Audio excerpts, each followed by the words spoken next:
সেই দিনটি ছিল 1914 সালের 7ই এপ্রিল। কবিগুরু বললেন, আমার ক্যালেন্ডারে সরস্বতী মোটেও চাই না, আমার জন্য দিব্য প্রজ্ঞা একটি সরস্বতী এঁকে আছে। গুরুদেবের বর্ণনা শুনে অসিতবাবু একটি অগ্নিময়ী সরস্বতীর রঙিন ছবি আঁকলেন। এই ছবি দেখেই হাসি ফুটল গুরুদেবের মুখে।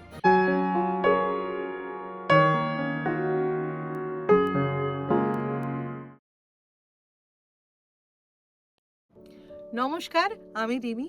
গতকালই ছিল 25শে বৈশাখ, তাই আজকের পর্ব কবিগুরু স্পেশাল। আজ কবিগুরুর যে গানটির কথা আপনাদের বলবো তার সঙ্গে জড়িয়ে রয়েছেন বিখ্যাত চিত্রশিল্পী অসিত কুমার হালদার। সেই সময় তিনি ছিলেন শান্তিনিকেতনে আর্টের শিক্ষক। সেটা 1914 সাল। গরমের ছুটিতে অসিতবাবু গেছেন রাঁচি। আশ্রমে রয়েছেন ওনার অন্যতম প্রিয় ছাত্র মুকুল দে। এই মুকুল দে ছিলেন অত্যন্ত প্রাণবন্ত একজন মানুষ। অসিতবাবু ছুটি কাটাতে গেছেন, এদিকে শিক্ষকের অনুপস্থিতিতে মুকুল ঠিক বুঝে উঠতে পারছেন না তিনি কি বিষয়ের উপর ছবি আঁকবেন। অতঃপর মুকুল সোজা চলে গেলেন রবি ঠাকুরের কাছে তার নতুন ছবির জন্য একটা বিষয়বস্তু জানতে। মুকুলের কথা শুনে কবিগুরু মুকুলকে বললেন একটি সরস্বতী আঁকতে। কবিগুরু বললেন, আমার ক্যালেন্ডারে সরস্বতী মোটেও চাই না, আমার জন্য দিব্য প্রজ্ঞা একটি সরস্বতী এঁকে আন। প্রবল উৎসাহে আঁকতে শুরু করলেন মুকুল, কিন্তু বিধি বাম, একটার পর একটা সরস্বতী আঁকছেন মুকুল, কিন্তু একটিও গুরুদেবের মনে ধরছে না। প্রতিটি ছবি দেখেই তিনি বাতিল করে দিচ্ছেন। দেখতে দেখতে গরমের ছুটি শেষ হয়ে গেল, কিন্তু গুরুদেবের মনের মতো সরস্বতী আঁকা হলো না। রাঁচি থেকে ফিরে এলেন অসিত কুমার হালদার। এসে সব শুনলেন। তিনি রবি ঠাকুরকে জিজ্ঞাসা করলেন কি রকম সরস্বতী তিনি চাইছেন। গুরুদেবের বর্ণনা শুনে অসিতবাবু একটি অগ্নিময়ী সরস্বতীর রঙিন ছবি আঁকলেন। এই ছবি দেখেই হাসি ফুটল গুরুদেবের মুখে। সেই মুহূর্তেই তিনি ওই ছবি দেখে লিখলেন নতুন গান। হাতের তুড়ি বাজিয়ে তাল দিতে দিতে করে ফেললেন সেই গানের সুর। সেই দিনটি ছিল 1914 সালের 7ই এপ্রিল। সেই অপূর্ব গানের জন্মের প্রত্যক্ষদর্শী অসিত কুমার হালদার। কিন্তু কি ছিল সেই গানটি?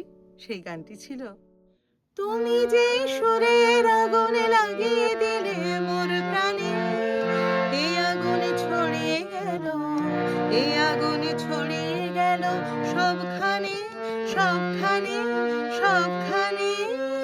তুমি যে সুরের আগুনে লাগিয়ে দিলে মোর প্রাণে।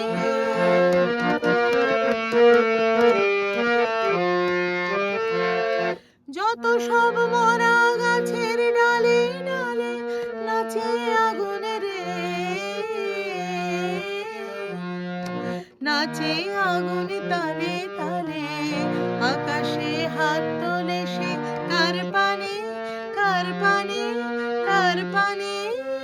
তুমি যে সুরের আগুনে লাগিয়ে দিলে মোর প্রাণে।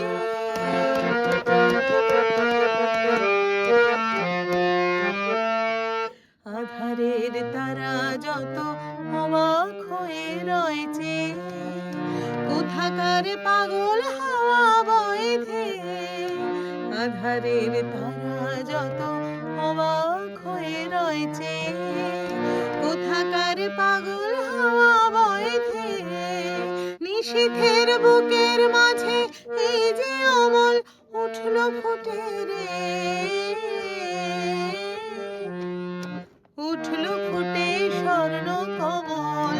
আগুনের কি গুণ আছে কে জানে, কে জানে, কে জানে।